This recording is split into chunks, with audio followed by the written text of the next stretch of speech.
Өнөөдрийн мэндийг сонсогч үзэгч та бүхэнд хүргэе. Мэдмээрэн бай нэвтрүүлгийн шинэ дугаар та бүхэнд хүрэхэд бэлэн боллоо. Хамтран хөтлөгчөөр Улаанбаатар Эрдэм их сургуулийн хуулийн багш Алтан Гэрэл ах маань тогтсон газараа товсон цагтаа байрын эзлэн суусан байна. Өнөөдрийн мэндийг хүргэе танд. За, Алтан гүдэн өнөөдрийн мэнд үзэгч сонсогчтой бас өнөөдрийн мэнд хүргэе. Өнөөдрийн тав тойрын сонсогч үзэгч олондоо хүргэх мэдмээрэн байна гэсэн агуулгынхаа хүрээнд ямар сэдвийн дагуу ярих вүлээ. За. Тэгэхээр өнөөдөр би бол хүчин төгөлдөр бус хилцэл гэсэн ийм сэдв сонголоо. За, ёстой надад бол юм буухгүй юу юм. Хүчин төгөлдөр бус хилцэл гэхээр ёстой мэдэхгүй байна. Өмнөх дугаарууд дээр чи бас хаосонгүй юм лээ. Би чинь баг зарим дээр нь чамд ирмэр оноо имэйл аваад ирсэн шүү дээ. Энэ удаад бол ер нь байх ч юм. Хүчин төгөлдөр бус хилцэл ямар хэмжээний юу хөндөж ярих бол гэж бодож байна. Түр төсөөлөл бол хамтран ажиллах гэрээний талаар ярих гэж байгаа юм болов. За. За, ястаа таг дали явж байна. Тэгэхээр л мэдмэр юм байна да. Тийм байна. Тэгэхээр яг зүгээр сая хамтран ажиллах гэрээ энтер гэдэг ингээ хэлж байна. Тэгэхээр бол нөгөө иргэний энэ харилцаанд бол үндсэндээ нэг 40-од төрлийн гэрээ байгаа юм.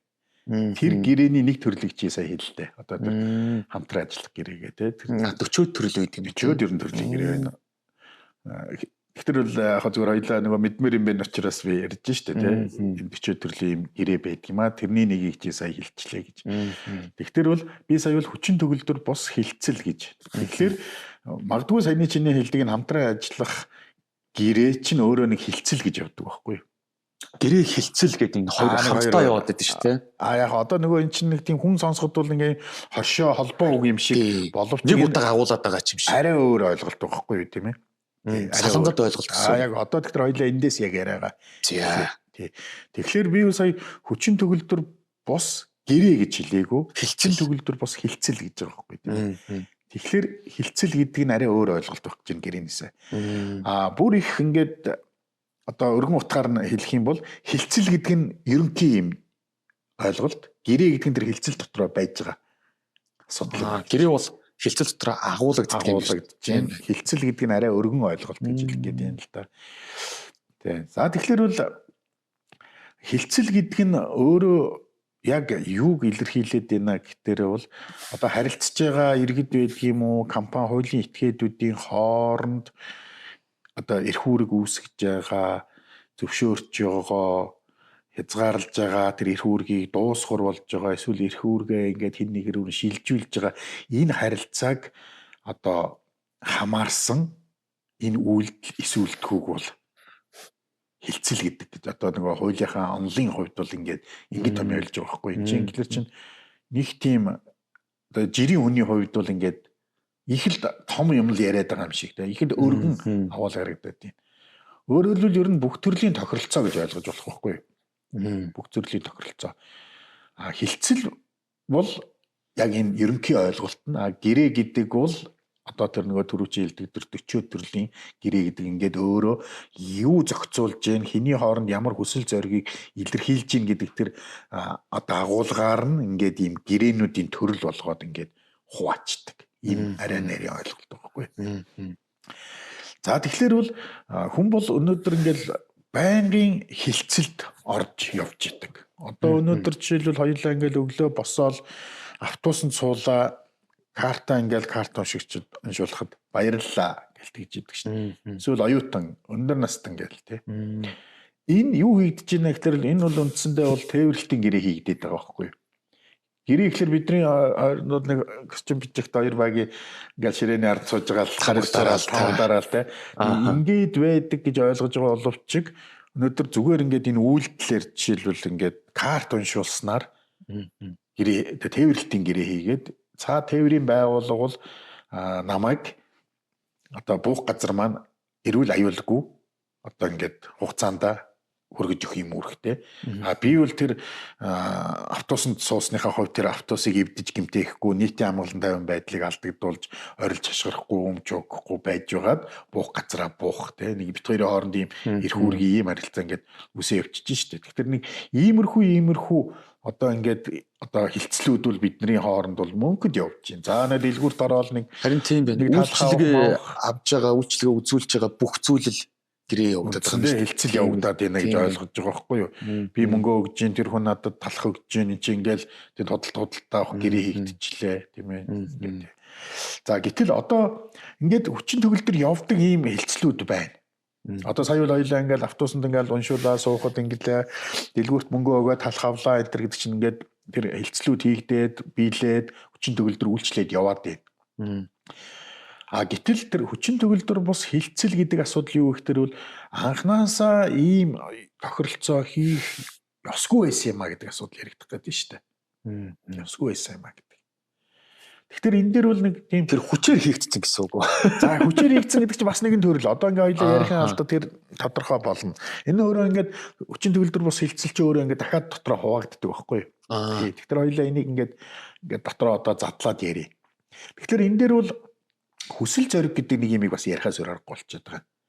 Тэгэх баг. Юу байна гэхлээр жишээлбэл ингэж байгаа. За чи ингээд ажилдаа ирэх гээд ингээд явж исэн чинь зам дээр нэг төрөвч хөвтөжсэн. За ингээд энэ хин хайч юу яач юу гэсэн ойр авч ирсэн хүн баг.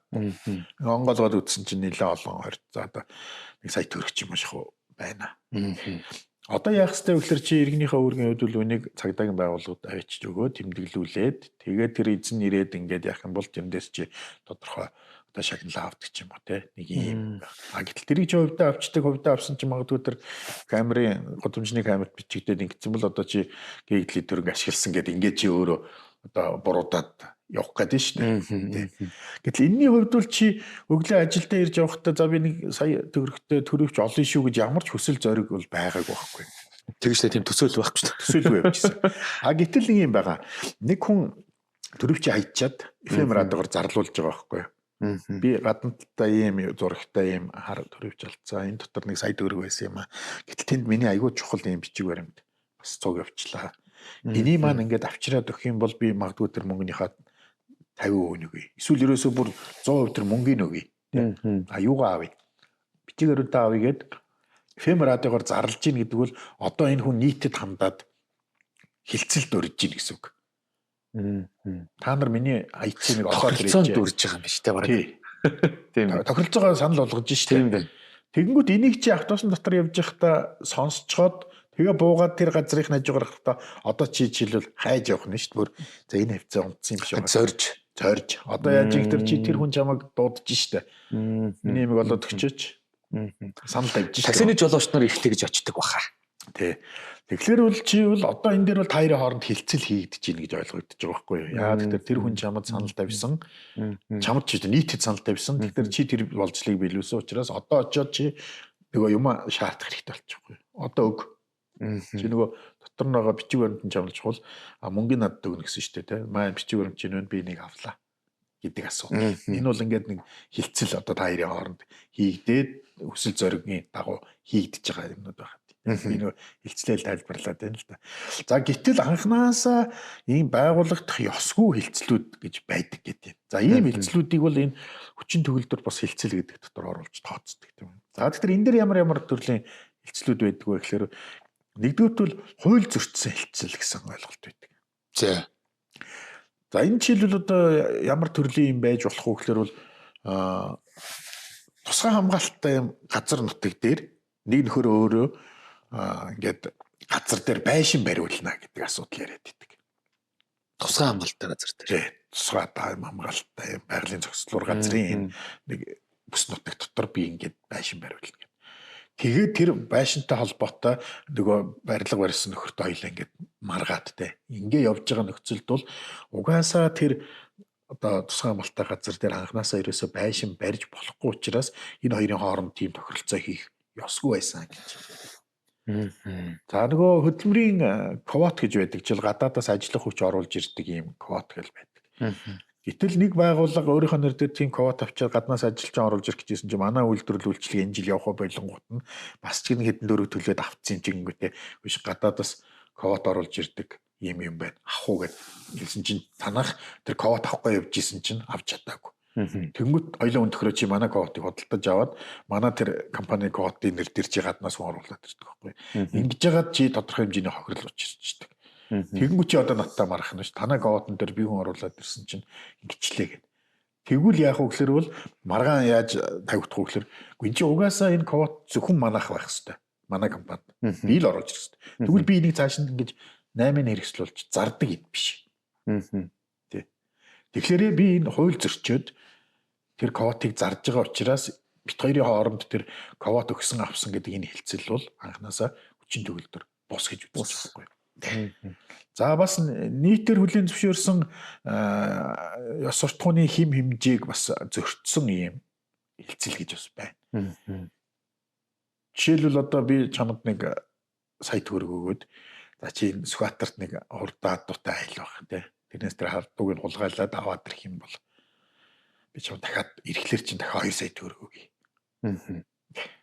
Гэсэн чинь чи очиад хулгай хийгээд аваад ирдээ. Тэгээд ирэхлээр би чам сая төгрөг өгдөг байхгүй. Тэнгүү чи та 2-ыг өгнө гэсэн шүү дээ. Тэгээ маргалдаад чи шүүгдчихэд энэ алтан ярилах надад 2 саяг өгнө гэж саяг өглөх юм бол юунаас болж маргасан юм бэ?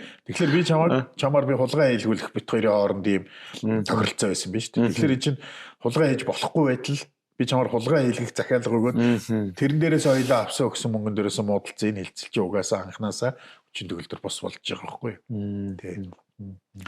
За дүр үзүүлэн хийсэн хэлцэл гэсэн бас нэг юм төрлийн хэлцэл байдаг. Дүр үзүүлэн хуурах уу? За арай өөр юм аа. Арай өөр юм. Тий. Дүр үзүүлэн хийсэн хэлцэл гэдэг нь тэр нь юу вэ гэхлээр бол угаасаа тийм юу одоо тийм хэлцэл хийхийг ерөөс анханасаа хүсээгүй.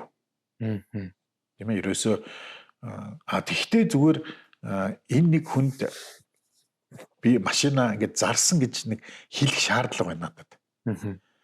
Тэгэхэд бол хоёлаа худлаагаасаа машин худалдсан худалдаа авсан гэд гэрээ хийдэг. Гэсэн ирнэ миний машин надад яваад би машинаа унаад ингээ яваад идэг. Тээврийн хэрэгслийн гэрчилгээнд дэр миний нэр байгаа л идэг. Би зөвхөн тэр нэг хэлцлийг авчиж тэр гэрээгээ авчиж нэг хүнд найзны машина хүнд өгсөн юм а гэж зүгээр л харуулахын тулд били тэмдгийн шугамар юм шүү дээ. Дүр үзүүлнэ гэж ерөөсөө л энэ шүү дээ. Зүгээр нэг гэрээ авчиж харуулах л зорилго байхгүй юу?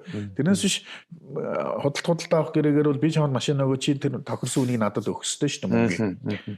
Тэгжиж худалдаа авах гэрээ болно те. Гэтэл энэ бол зорилго нь бол ерөөсөө би чамд машин өгөхгүйгүй.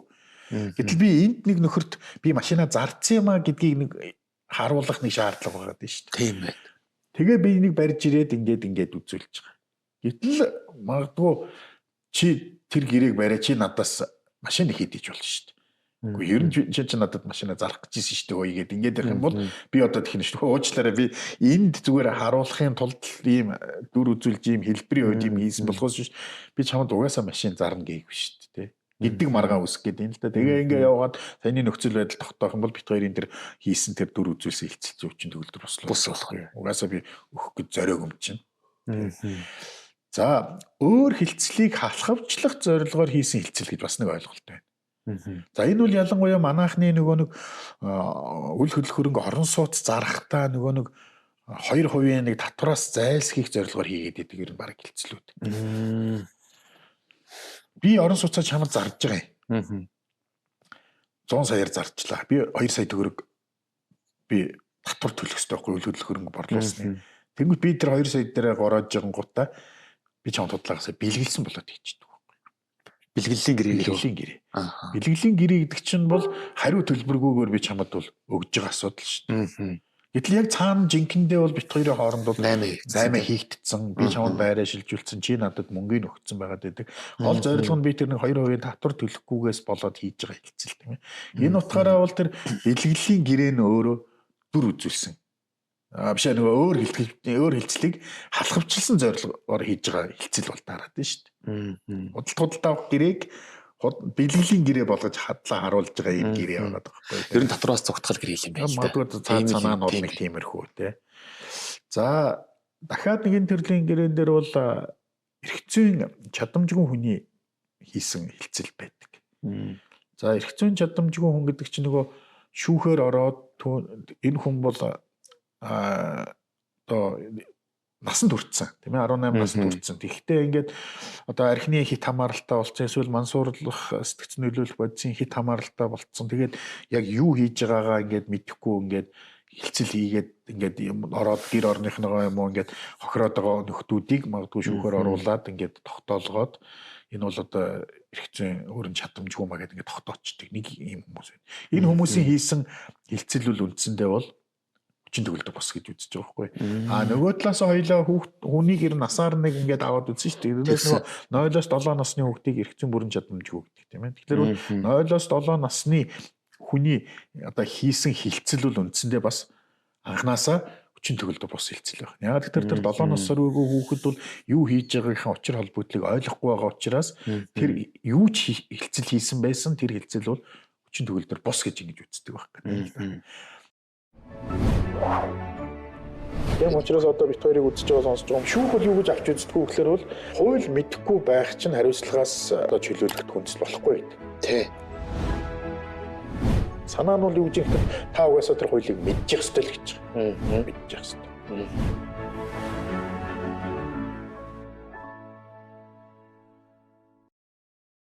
За нөгөө талаасаа тухайн үедээ нэг төргөн зуур одоо хэвийн одоо сэтгцийн хувьд ингээд хэвийн байдлаа алдсан байсан хүн гэж бас байх гэж байна.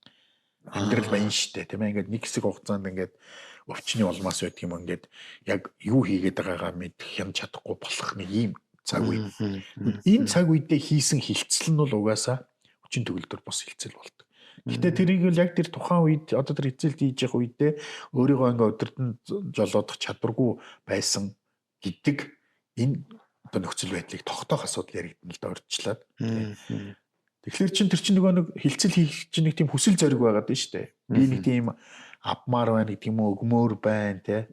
Яамаар байна гэдэг, явмаар байна, суумаар байна. Энд чинь нэг хүсэл зориг байх. Тэгэхээр тэр хүсэл зоригийг чинь хүн бодож боловсруулсны, эрүүл ухаанаар бодож боловсруулсны хувьд гарах хэрэгтэй байтал тэр хүн бол төр зүрийн тийм сааталд орсон учраас одоо юм өгн аавна гэдгийгээ үндсэндээ мэдэхгүй байхгүй тэрнийхээ үр дагаврыг. Мансуурсан энтер байх үедээ хийцэн тэр юм бол бас орох уу?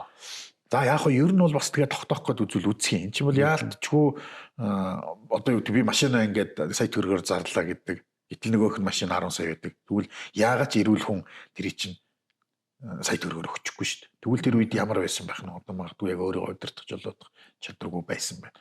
Зүгээр мансуурсныхаа хувьд бол харин зүгээр эрүүгийн хариуцлагын асуудал яригдчих ирэх. Эсвэл нөгөө амьдрал баян гэдэг шиг за нэг хоёр найз хоорондоо уулзлаа нэг жоохон нэг шил юмны ард гарлаа те. Тэр чинь нөгөө сэтгэл хөөрөл угаад байгаа шүү дээ. Эрүүл ухаан байхгүй. Тэр үедээ хийцээ ингээд нэг юм тохиролцоо өдр бол яадаг юм бэ? Тэрийг бол үндсэндээ бол арх мархийг бол үндсэндээ нэг тооцохгүй. Тооцохгүй юм. Яагаад гэвэл тэр арх бол ерөөсөө уух ёстой гэж үзэж болохгүй шүү дээ. Тийм учраас бол нэг арх утсан бай. Та яг мансуурсан үедээ хийчлээ энэ гэдгийг бол юу юу нэг айхтар. За энэ бол яг өөрийгөө өдөрт чадваргүй байх үедээ хийчихжээ гэж үзэх нь бол юу бол тийм ээ. Болохгүй шүү дээ. Угаасаа арх тамхи хэрэгжилж болохгүй. Тэр юу яаж болохгүй те мансуурах бодис хэрэгжилж болохгүй тий. За нөгөө нэг төрлийн хилцэл нь бол зохих этгээдийн зөвшөөрөлгүй хийсэн хилцэл гэсэн нэг юм байдаг. Тухайлбал хоёлаа нэг юуны тухай ярьж ирсэн да нэг компани тухай ярьж их үед их хэмжээний хилцэл мэлцэл гэдэг ингээ ярьж ирсэн. Одоо компанид чинь жишээлбэл гүйц захирал гэдэг байдаг. Гэтэл гүйц захирал жишээлбэл тэр их хэмжээний хилцэл гэдэг зүйлийг хийхдээ заавалчгүй тэр төлөөлөө өдрөх зөвлөл гэдэг газраасаа зөвшөөрөл авч ийж их хэмжээний хилцэл хийх зөвшөөрөл авдаг байхгүй. Гэтэл нөгөө гүйц захирал чинь би угаасаа компаниас өмнөөс гэрээ хийх хэрэгтэй юм чинь гээд гэрээ хийдэг. Нөгөө нэг гэрээ хийж байгаа эсрэг тал нь ч гэсэн за эн чинь компанийн гүйц захирал юм чинь гээд гэрээ хийчдэг. Гэтэл төлөөлөх хэрэггүй. Төлөөлөх хэрэгтэй мөн байна. Гэхдээ тэр их хэмжээний хилцэл өөрөөр их том үнийн дүнтэй. Гүйц захирлуудтай чинь төлөөлөл зөвлөлт чинь гэрээ хийгээд их хэмжээг нь зааж өгдөг байхгүй. Жишээлбэл 10 сая төгрөгнөөс дээш үнийн дүнтэй гэрээг заавалчгүй төлөөлөө өдрөх зөвлөлтөөр асууж ийж гэрээ хийш үү. 10 саяас доошгоо бол чи хийж болно. Тэгээд нөгөө гүйц захиралтай чи анх нөгөө нэг төлөөлөө өдрөх зөвлөлийн дарга нь гэрээ хийчдэг байхгүй. Тэр нэрээ их хэмжээг нь заагаад лимитийг нь тавьж өгдөг байна. Яг үнэ лимитийг тавиад өгчдөг. Гэтэл тэр ямар лимит тавьсныг тэр харьцаж байгаа компани нь мэдэхгүй шүү дээ. Гэхдээ гүйц захирлгээл тамга барьцсан яалтчгүй бол нэг нөхөрлөл ингээл гэрээ хийгээл яваад идэг юм чинь. Гэтэл тэр бом төгрөгийн гэрээ хийх эрхийг тэр төлөөлөө өдрөх зөвлөл нь олох хэрэгтэй байхгүй. Тэгэхээр энэ чинь нэг зохих этгээдийн зөвшөөрлгүй хийсэн хилцэл гэдэг дөрөв одоо орчиж шít. Тийм ээ. Одоо энэ дээрээс маргаан үсэх юм бол энэ гүйц захирал бол компаниг итгэмжлгүй төлөөж гэрээ хийх эрхтэй субъект мөн өглөр мөн байгаа гэдэг. Тэгэхдээ их хэмжээний хилцэл хийх хэрэгтэй болчихж байгаа. Худсан зөвшөөрөг байхгүй. Энэ утгаараа бол энэ хилцэл бол хүчин төгөлдөр бус болгоно. Ингээд бодглохлоор бол жишээлбэл компани эрхэлдэг нөхдүүд бол бас бодох хэрэгтэй байхгүй. Зүгээр нэг гүйц захиралтай хийдэг гэрээ болгон ч бас тэгж юу биш юм байна. Хүчинтэй биш юм байна. Магадгүй тэр танаа тэр туз муц чинь зөвшөөрсөн юм уу? Чи яг эрхэмжээ чинь мөн үү биш үү? Тэрийг нэгтлэх хэрэгтэй юм байна. Үндсэндээ нэгтлэх хэрэгтэй гэсэн үг тий. За нөгөө талдаа бол хуулиар хэлбэрийг нь заасан гэрээнүүд байдаг. Жишээлбэл ийм гэрээг бол заавалчгүй нотариотоор батлуул, ийм гэрээг заавалчгүй үйл хөдлөлгөөнгийн газар бүртгүүлж гэдэг юм уу? Тийм ээ, ийм бас гэрээнүүд бол байдаг. Тухайлбал одоо нөгөө офисын одоо талбай түрээслэх одоо ийм гэрээнүүд байдаг байхгүй. Тэгэхээр энэ чинь офисын талбай гэдэг чинь үйл хөдлөлгөөрөнд орчдөг байхгүй. Тэгвэл үйл хөдлөлгөөрөнгийг түрээсэлж байгаа нөхцөлд энэ гэрээг заавалчгүй үйл хөдлөлгөөрөнгийн бүртгэлийн газар бүртгүүлэх хэрэгтэй байдаг байхгүй. Гэтэл ихэнх нөхцөлд манайхан яадаг вэ гэхээр хоёр компани зүгээр хоорондоо гэрээгээл түрээсийн гэрээгээл болчдөг байхгүй. За их хаширсан нөхдүүд нь авчиж нотариотоор оруулдаг. Тэгэл хайдаг байхгүй. Гэтэл эний чинь цаана авчиж үйл хөдлөлгөөрөнгийн газар бүртгүүлэх хэрэгтэй байдаг байхгүй. Гэтэл маргаан гараад ингээ явах юм бол жишээлбэл үйл хөдлөлгөөрөнгийн газараар бүртгүүлээгүй сөрөг тал нь яаж гарч ийн гэхээр бол энэ бол хүчин төгөлдөр бус хилцэлгээд ингээ тогтоож байгаа байхгүй. Яг тэр чинь хуулинд энэ чинь заавалчгүй үйл хөдлөлгөөрөнгийн газараар бүртгүүлээрэй гэсэн байна шүү дээ. Тэгэхээр энэ бол нэгдүгээр хүчин төгөлдөр бус хилцэл болчихж байгаа юм. Үүний сөрөг үр дагавар нь яаж гарч ийн гэтэл за та сар болгоны 30-ны өдөр түрээсийн төлбөрийг төлөх ёстой байсан. Төлөхгүй бол хугацаа итэрсэн хоног тутамд хоногийн 0.5% алдан төлнө гэж гэрэн дээрээ заасан. Тэгэнгүүт одоо нөгөө түрээслүүлэгч байгууллага чинь алдангаа нэхэж чадахгүй болчихж байгаа юм. Жишээлбэл нөгөө түрээсийн тэр гэрээ нөөрэ хүчин төгөлдөр бус болчих тэр хүчин төгөлдөр бус хилцлийн үндсэн дээр алдан нэхэж болохгүй болчиход шүү дээ. Шаардах хэрэггүй болчихж байна. Шаардах хэрэгтэй болчихж байна. Тэр нь алдан малдан тэр торгуул нэхэх боломжгүй болчихж байна гэсэн үг байхгүй. Тэгэхээр эн чинь ингээд нөгөө хүчин төгөлдөр бус хилцлийн чинь нөгөө сөрөг үр дагавар нь иймэрхүү байдлаар ингээд илэрч гараад байна шүү дээ. За нөгөө нэг төрлийн одоо энэ хүчин төгөлдөр бус хилцэл дээр бол хуулийн этгээд өөрийнхөө үндсэн зорилго дүрм таршилсан хилцэл хийх гэж бас оруулаад байгаа. За энийг бол бас манайхан бол мэдчих хэвээр. Юу гэхээр одоо нөгөө төрийн байгууллага, төрийн бас байгууллага, ашигын төлөө байгууллага гэж ингээд нөгөө байгууллагууд ч ингээд хуваадаг штэ. Гэтэл төрийн бас байгууллага гэдээ байна. Төрийн бас байгууллага ч юм бол одоо хэсэг бүлэг этгээд нийлээд ийм ашигын бус тийм ээ. Өөрийнхөө гишүүдийн одоо бид хэдийн асуудлыг ч гэдэг юм. Эсвэл нийгэм торимтлагдсан тодорхой нэг асуудлыг шийдэх гэдэг юм ингээд сайн дураараа эвлэн нэгдээд үйл ажиллагаа явуулж байгаа. Эний чинь төрийн бас байгууллага гэдэг. Тэгвэл төрийн бас байгууллагын чинь одоо гол зорилго нь бол ашигын төлөө бус байхгүй юу? Компани бол ашигын төлөө. Тийм. Гэтэл нөгөө юу чинь төрийн бас байгууллага чинь жоохон мөнгөтэй болсон. Тэгсэн чинь нөгөөдхийгөө зээлүүлээд өгөх гэж болохгүй байхгүй юу? Зээлүүлээ араас хөөцөлдөд гэж байна. Тэгээ яасан гэхээр манайх нөгөө сул нэг мөнгө баглаар энийгээ ингээд хүмүүс зээлүүлээ явж байгаа маа. Тэгээ тэр мөнгө ингээд хоримтлал үсгээд ингээд өсгөө явж байна гэхээр уучлаарай танах ингэж мөнгө хүүлж ингэдэг ийм байгууллага бол биш. Танах бол төрийн бас байгууллага. Гэтэл та эцсийн дүндээ энэ нөхөр мөнгөө зээлчээд тэгээ шүүхэд хүүгээ авъя алдангаа авъя гэсэн гэж зөхиж явна. Уучлаарай таны над зээлийн гэрээ чинь хүчин төгөлдөр бас хэлцлээ та эндээс ингэж мөнгө хүүлж ашиг ингэж болохгүй. Дээр нь өшөө та ингэж мөнгө хүүлэхийн тулд эсвэл банк ус байх хэрэгтэй эсвэл нөгөө ламбардны эрхийг нөгөө барьцаа зээлдүүлэх эрх авсан байх хэрэгтэй тийм ээ. Энийгээ тэгээ танах бол одоо мөнгө эргэлдүүлэх чиг үүргийн байгууллага хүүлэх байгууллага биш гэж байгаа байхгүй юу тийм. Тэгээ ийм хэлцлүүд бол жишээлбэл хүчин төгөлдөр бус болчихж байгаа. За тэгээд төгсгөлд нь бол энэ бүх хилцлийн үндсэн дээр хийгдсэн хилцлүүд гэж. Одоо энэ нэг хилцэл хийгдээ зүгээр ингээд зогсчих болохгүй шүү дээ. Зарим амьдрал дээр бол нэг хилцэл хийгээ. Тэгээд тэрний үр дүнд нь дахиад нэг хилцэл хийгээч гэдэг юм. Ингээд дамжаад ингээд үр дүн дээр нь дамжаад хэд хэдийн хилцэл хийж болох байхгүй юу? Тэгвэл тэр хамгийн анхны үндслэл болоод байгаа тэр хилцэл хүчин төгөлдөр бус гэх юм бол түүний дагсан хилцлүүд бол үндсэндээ хүчин төгөлдөр бус болно гэж. Жишээлбэл хамгийн наад захын бол нөгөө зээлийн гэрээ барьцааны гэрээ гэж байдаг. Нөгөө эд зүйл барьцаалаад тэгээд зээл авдаг гэрээ байна шүү дээ. Тэгэхээр эн чинь зээлийн гэрээ гэдэг нэг хийгээд барьцааны гэрээ гэдэг нэг тусдаа гэрээ гэдэг. Тэгвэл тэр барьцааны гэрээ гэдэг чинь тэр зээлийн гэрээний үндсэн дээр хийгдэж байгаа гэрээ байхгүй. Тэгвэл тэр зээлийн гэрээ ямар нэгэн шалтгаанаар саяны бидний хэлдэг энэ ямар ч одоо байдгийн энэ үндслээр хүчин төгөлдөр бус хилцэлгээд тооцогдчих юм бол тэр барьцааны гэрээ автоматар хүчин төгөлдөр бус болж байгаа байхгүй. Санаа нь бол энэ. Нөгөө хүчин төгөлдөр бус хилцлийн үндснээр хийгдсэн дараагийн хилцлүүд хүчин төгөлдөр бус байна гэдэг нь энэ байхгүй. За тэгээд одоо хүчин төгөлдөр бус хилцэл хийгдчих юм бол ямар үр дагавар гарах юм бэ гэх юм бол талууд одоо тэр гэрээний үндсэн дээр өгсөн авсан зүйлээ харилцсан буцаана гэж байгаа юм. Үндсэн зүйлээ л буцаана өгөлцөж авалцснаа л гэж байгаа. Тиймээс бусдаар бол ямар нэгэн одоо зүйл бол байхгүй. За гэтэл нөгөө нэг түрүүн би хэлжсэн эрх олгодоогүй байхад гэрээ хийж байгаа этгээд чинь хэн нэгэн этгээдэд эсрэг талдаа бол хохирол учруулах гэдэг шүү дээ. За тэгвэл тэр хохирлыг тэр тодорхой эрх одоо аваагүй хийсэн тэр этгээд бол тэр хохирлыг барагдуулах ийм зохицуулттай байдаг.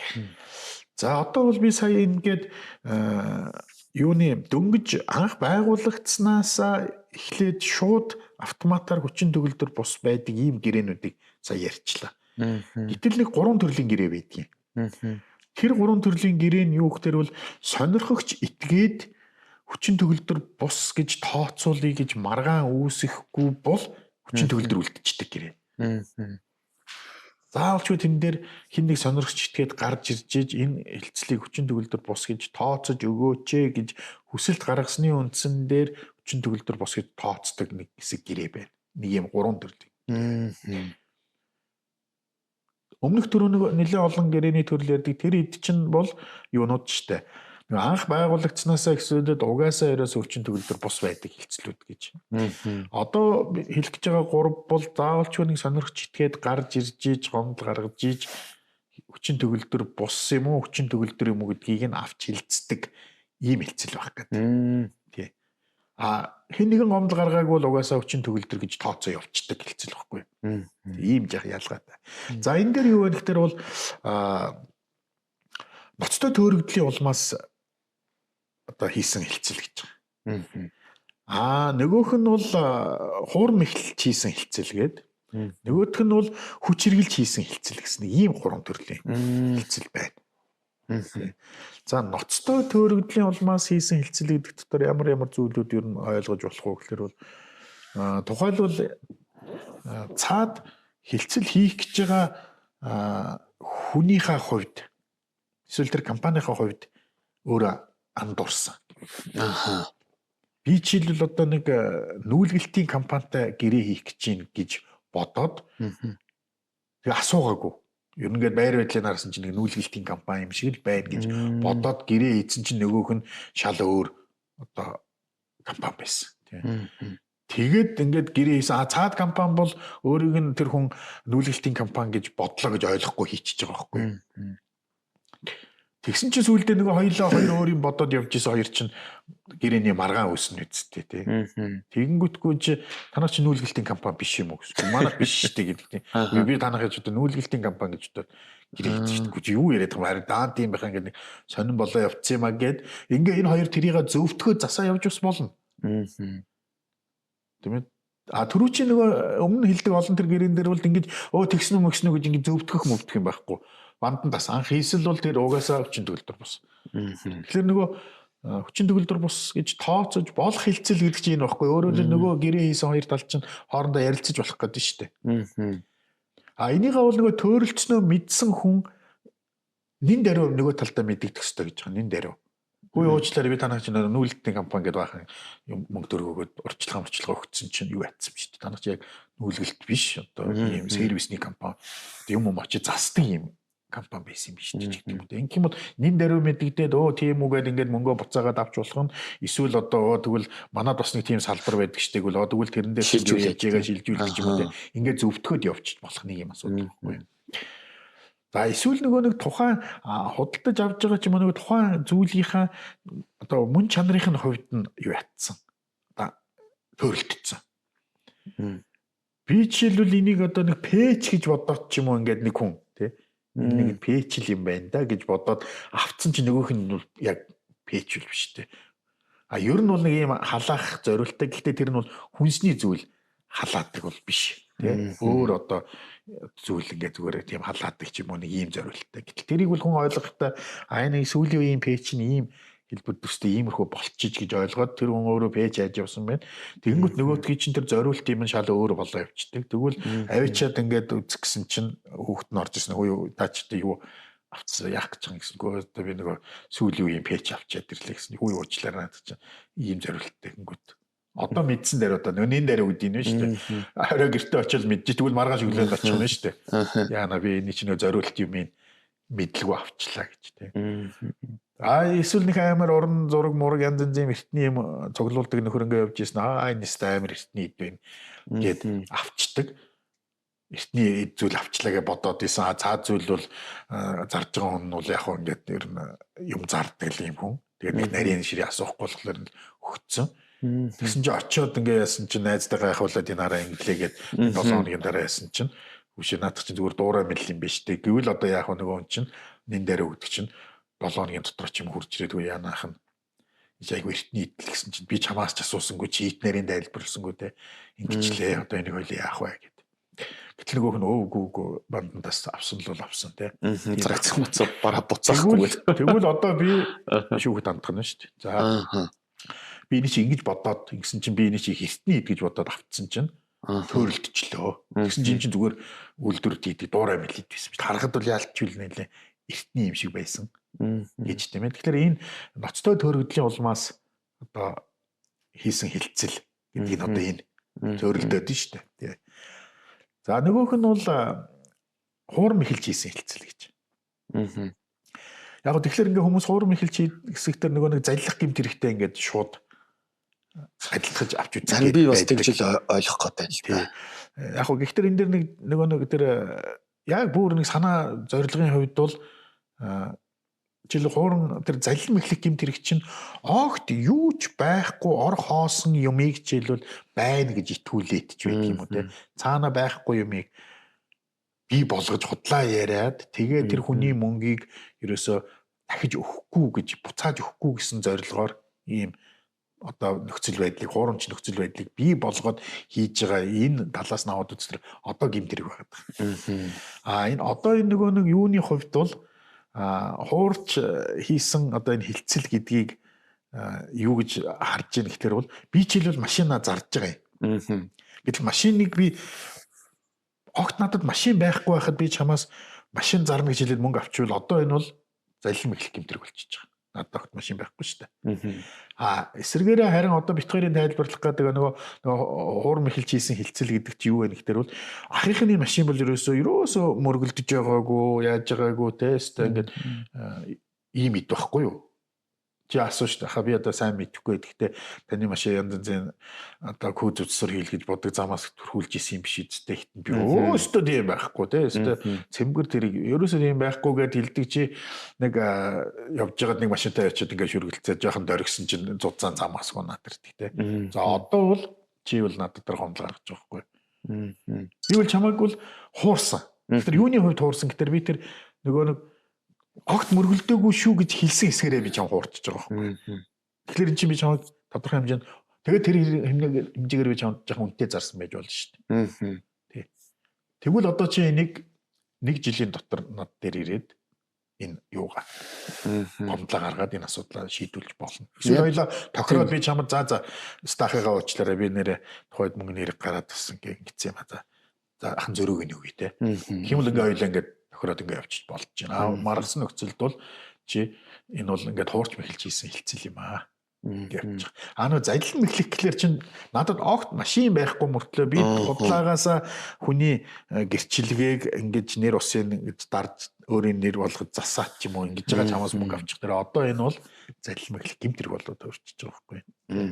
Хуурм эхлэх бол ямар ч нэг юм бол өгсөн. Гэхдээ тэрнийхээ тэр чанар манар юм уу тоо ширхийн хувьд ч байдаг юм уу. Маян багцсандаа 1000 байгаа шигээд өгчдөг үдсэн чинь 700 ширхэг байж болно. Яг тухайд ингээд олох гэсэн чинь одоо тоолох боломж байхгүй тий. Гэтэ баталгаатай 1000 жилээд 1000 мөнгөийг авчдаг. Тэгээд очиод хүмүүстэй сууж байгаа тоолсон ч нөгөөх нь 700. Тэгвэл одоо би чамд тоош ирэхийн үед бол би чам худал залилж штт. Тийм мэхэлж байгаа хуурм мэхэлж штт. Тэгэхээр энийг жаахан ийм ялгаа байна тий. Би чамд юм өгнө 1000 ширхэг юм өгнө гэж байхгүй 1000 юмны төлөө мөнгө авчвал одоо залил мэхэл гэмтрэг болчих гэдэг. За 3 дахь зүйл нь бол хүч хэрглэж хийсэн хилцэл гэж байгаа. Тийм ээ нэр томьёо өртөлөх сонирн байгаа ч тийм хүч хэрглэж хийсэн. За энэ яаж ийм гэхлээр бол тухайн хүнд өөрт нь эсвэл одоо хамаатан садан ойр төрөлнийх нь хүмүүст нь амнаас эрүүл мэндэнд нь аюул учирна гэж одоо итгүүлдэг айлгадаг ч юм уу. Эсвэл эд материалд нь хохирол учрал шүү гэдгийг ингэж занал хийлж айлгын сүрдүүлсний үндсэн дээр тэр хүнээр хийлгэж байгаа. Гэтэл тэр хүний хүсэл зориг бол угаасаа хийхгүй байх байсан байхгүй. Гэтэл хийн гэж байгаа байхгүй. Тэгмэд хүн бодож шít. За энэ залгич нь их айхтар авиргүй нөхөртөө ялангуяа арх марх уучвал хийвгүй дээ. Дарамтанд орж дарамталдаг. Нэг арх уучих юм бол энэ нэрээ хүн алж мэддэж шүү дээ. Тэгээ хийхгүй гэхэлэр чи юм те бараг л орцоор орж гарахтаа бараг болгоомжтой гараа чи юм. Чи наад машинаа ер нь надад нэг өчгөж ер нь яагаад байгаа юм те. Нэг 500 сая төгрөг татаад өчгөж ер нь яагаад байгаа ингэж хүчилсээр байгаа зах зээлийн бодит үнээс нь магадгүй жаахан ямдруулаад авчиж болох гэдэг юм л да. Тэгэхээр тэр хүн бол зүгээр жирийн нөхцөлд бол өгөхгүй. Яагаад би чамд ямдруулж өгөх хэрэгтэй те. Заавал болоод болго. А гэтэл одоо нөгөө чинь тодорхой хэмжээнд дарамтлаад байна шүү дээ. За чи тэр орц морцоор орж явахдаа бараг болгоомжтойгоо наад машин чи ер нь тэгэл бүтэн тал шилтэй явах юм уу даа ч гэдэг юм уу те. А чи олон охин ноттой хөвгтэй даа ч гэдэг юм уу. Ингээд байхлаар чи хүн чинь хүчинд автчих шít. Уул нь би хүсэл зоригоороо бол би өгмөргүй байна. Зах зээлийн өнд өгмөр байна. Гэтэл тэр нөхрийг тэгээд байхлаар чинь за энэ навш чинь нэрээ дараа нь яагаач билээ. Гэт одоо би ялч юу хүний эрхэнд орж байгаа. Эрхэнд ороод бууж өгөөл өгч юм л да. Энэ миний хүсэл зориг биш байхгүй шүү дээ. Би саяар өгсөн чи надаас 500-аар авчих шүү дээ. Гэтэ юуны хүчинтэй гэж байгаа. Тэр чи намайг дарамтлж байгаад хүч хэрглэж байгаад занал хийлж байгаад миний төрөнгөнд тохирол учруулна гэж айлгаад байна. Тэр нь биелчих магадлал байна надад бодоход бол. Тэгээ над ихнэр хөвгтэй чи аргаар чамдж байгаараа гээд байна. Тэгэхээр чин ихнэр хөвгтийнхээ эрүүл мэнд аюулгүй байдал би санаад авч जैन те. За энэ төрлийн хилцлүүд бол жишээлбэл үндсэндээ бол нөгөө хүч хэрглэж хийсэн хилцэл гэдэг рүү орчдөг байхгүй. Гэтэ ийм хилцэл за тэгээ буйнаараа болог хайчвал өнгөрчин заяа. Гэтэл би гомдол гаргах нь шүү дээ. Эсвэл манай эхнэр гомдол гаргана. Зарчлаа гэдэг хэд дээр зар 500. Гэхдээ чи яалтар сая төгрөгийн 500. Үгүй наад нэг юм чайг бол ингээ солиорж жаад дараа нь яах ч вүлээ. Тэгвэл одоо эхнэр нь гомдол гаргаж болж байгаа байхгүй. Юу ярьж байгаа. Сая төгрөгийн бодит үнэтэй юмыг наад нэг юм чи манай нөхрийг айлгаж жагаад бид нарт юм ор учруулсан шүү. Хүүхдүүдэд бодороо мотор гэж айлгаж байгаа 500 мянгаар авцсан. Гэтэ тэрийг нотлох хэрэгтэй болох байхаа тий. Нотлоо. Энэ бол тэгээд мэдээж бас хэцүү л дээ. Тий хэцүү байхаа. Гэхдээ зүгээр хууль тогтоогч нар бол яаж ийм гэхээр энэ боломжийг гаргаж өгч байна. Энийг ингэж гаргаж өгөхгүй бол үндсэндээ энэ хэсэг хүмүүс чинь ингээ хохирчих гээд байна шүү дээ. Тэгвэл энэ чинь болно гэдэг үгээр илэрхийлдэг байхгүй юу? Ингэ тооцож болно. Болно гэдэг чинь тэрийг нотлоод тогтоодох юм бол энэ хүчин төгөлдөр ус хилцэл юм аа гэд тооцож болно гэдэг шүү дээ. Тэгээгүй нөхцөлд хэн нэгэн сонирхч тэгээд ингэж гомдол гаргаагүй нөхцөлд бол энэ бол тэгэл тэр хоёрын хооронд одоо машин худалдаж авах гэрээ хийгдсэн юм шигээр л ингээл дуусчихна гэсэн үг. Тэг нэг ийм жаахан зааг ялгаанууд байна. Тэгэхээр одоо бит хоёрыг үзэж байгаа, сонсож байгаа хүмүүс маань ингээл өдөр тутамдаа янз янзын хилцэлд ордог гэж хэллээ шүү дээ тийм ээ. Тэгэхээр та нарын хийдэг хилцэл болгон чинь заавал ч хүчин төгөлдөр бас байдгүй юм байна. Тийм учраас саяны энэ ярьдаг энэ хилцлийн хүчин төгөлдөр бас хилцлийн төрлүүд шалтгаануудыг ингэж сайн ойлгож авснараа миний хилцэл ер нь хүчин төгөлдөр бас болчихгүй дээ гэж. Хин ч гэсэн өөрийнхөө хилцлийг хүчин төгөлдөр хилцэл хий гэж боддоо шүү дээ. Тэр нөө айл гэр бол тоглолоо гэдэг шиг хилцэл хийл тоглодог хүн бол байхгүй шүү дээ. Тэгэхээр чи хүмүүс чинь заагаал хийчдэг. Гэтэл нөгөө хилцэл хүчин төгөлдөр бас болчих юм бол энэс чинь баахан сөрөг үр дагавар гарч ирэх гэдэг шүү дээ. Тэгээ эн чинь боо зардал чирэгдэл боо хялам зарга зайлгаа болно. Тэгэхээр хин ч энийг хүсэхгүй учраас ер нь цаад ерөнхий ингээд бацаад хэлэхэд бол хийж байгаа зүйлдээ хариуцлагатай жоохон улс уртай нягтлж тийм ээ судалж яг тэрийг шаардж байгаа байхгүй юу. Тэхийн тулд л үндсэндээ нөгөө нэг хуульч нар өмгөөлөгч нар байгаа юм. Тэгээд одоо яг зүгээр баг зэрэг ярианаас хайлаад хэлэхэд манайхан бол юм хийхээсээ өмнө энэ талынхаа ямиг бодохгүй явчихад асуудалд орсныхаа дараа голцоо нөгөө нэг өмгөөлөгч хуульч танддаг. Би ингэсэн чи ингэчлээ. Зүй нь бол би чил энэ хүнтэй нэг ийм гэрээ хийх гэсэн юм аа. Ямар гэрээ хийвэл ер нь надад эрсдэл багтаа вэ? Үйл хөдлөл гаргахаас өмнө угаасаа тэр байх хэрэгтэй байхгүй юу? Та өөрөө мэддэг бол хамгаалах тий. Мэддэггүй бол их мэддэг царайлж хийчгээд нэргсэн хойно хашгирах хүчээр сүүлд нь их өмгөөлөгч хайж давхиад яах юм? Бөөн зардал дээр тэмээн дээр явааны гарц болно шүү. Тэгээ их цаг хугацаа хөрөнгө мөнгө сэтгэл санаа баахал юм явах. Тийм ч учраас бит хоёрын одоо ингээд өдний хүртэл явж байгаа энэ мэдмээр юм байна нэвтрүүлэг бол хүмүүст тийм ээ та бүхэн аливаа нэг зүйл хийхээс өмнө ядахна бит хоёрын явж байгаа нэвтрүүлэг болгон дээр ярьж байгаа сэдвүүдийн хүрээнд энэ анхан шатны ойлголтуудыг авчих юм бол арай бага алдна. Гэхдээ энэ бол хангалтгүй шүү гэдээ бас хэлээд байгаа шүү дээ. Тийм учраас энийг өшөө цааш нь задлаад наривчлаад үзэх юм бол тэр хуульч нар дээр өмгөөлөгч нар дээр очиж наривчлан зөвлөгөө авч ичээрээ. Хуульч өмгөөлөгч гэдэг чинь баларсны чинь дараа тусалдаг хүмүүс биш ээ тийм ээ. Эрсдэлд орохоос чинь урьдчилан сэргийлдэг хүмүүс гэж хараарай гэж би бас уриалах гэдэг. Тэрнээс зүгээр л болохоо байсныхаа дараа аврал ирж очдог хүн гэж үзэх юм бол айгүй өрөөсгөл болох гэдэг шүү дээ. Хүн хинч эрсдэлд орохыг хүсэхгүй шүү дээ. Тэгвэл өмгөөлөгч хуульч нар ч юм бол үндсэндээ эрсдлээс бас хамгаалж идэг хүмүүс юм шүү гэж хэлэх гээд байна. Яг нөгөө юу шиг өвчин шиг өвдснийхөө дараа л эмчтэр очдог, оройтцсан байдаг ч юм уу. Тэгвэл очиод нэг хагас жилдээ нэг шинжилгээ өгөөд явдаг чинь зүг бохгүй тийм. Урдаар очиж одоо урьдчилан сэргийлэх үзлэгт орж яг үнэ. Тэрнийхээ хэрвээ баг дээр нь байх юм бол яаралтайгаар эмчээс зөвлөгөө авч түүнийгээ дардаг. Яг л энтэй агаар нэг л байна. Яг энэ шиг тийм. Тэгэхээр ихэнх хүмүүс маань өөрөө нэг мэддэг царайлж юм хийчээд тэгээ сүүлд нь бас таах нь ингээ баларч. Нэг бол үл тоож явсаар байгаад. Хоцролт айгүй хэнихгүй байхгүй тийм. Учраас одоо бит хоёрыг үзэж байгаа сонсож байгаа хүмүүс бол бодох хэрэгтэй тийм. Бид нар шүүх бол юу гэж авч үздэггүй гэхээр бол хууль мэдэхгүй байх чинь хариуцлагаас одоо чөлөөлөхд хүнсэл болохгүй гэдэг. Тий. Санаа нь бол юу гэж юм гэхээр та угаасаа тэр хуулийг мэдчих ёстой л гэж байгаа. Мэдчих ёстой. Тэрээс би дараа нь ийм хууль байдгийг мэдээгүй штэ гэж хэлээ та тэрнээс мултарна гэж бодож байна уу? Үгүй. Тэгэхээр наад чи яг нөгөө юу байхгүй. Би ийм өвчин байдаг гэдгийг мэдээгүй штэ. Тэгээ би тусчлаа штэ. Одоо яах юм эмч тэр очихор эмч юу гэх юм. Та өөрийнхөө бид ариг гамтал байх ёстой штэ гэж хэлээ штэ. Хоёр нь энэ ойрлоо. Тийм бай.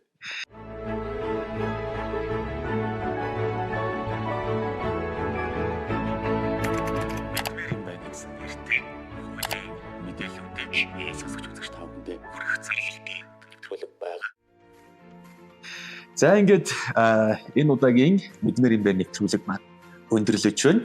Тэгээ хамтран хөтлөгчөөр Улаанбаатар Эрдэм их сургуулийн хуулийн багш Алтан гэрэл ах маань байлаа. Бас сонирхолтой сэдвийн хүрээнд сонсогч үзэгч олонд маань суур мэдлэг мэдээллийг олгосонд танд маш их баярлалаа.